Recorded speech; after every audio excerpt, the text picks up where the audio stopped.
Naghain ng demarche ang Department of Foreign Affairs laban sa China kaugnay ng istrukturang namataan sa may Baho de Masinloc sa West Philippine Sea kamakailan.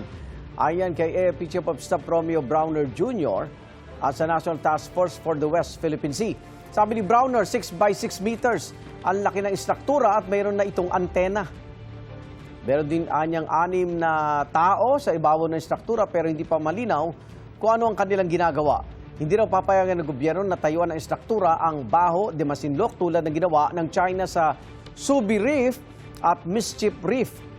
Ang Baho de Masinloc ay bahagi ng Exclusive Economic Zone ng Pilipinas batay sa 2016 Arbitral Tribunal Award at United Nations Convention on the Law of the Sea o UNCLOS.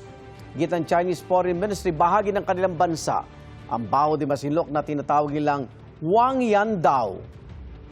Karapatan daw ng China na magsagawa ng research at iba pa aktibidad sa Baho de Masinloc.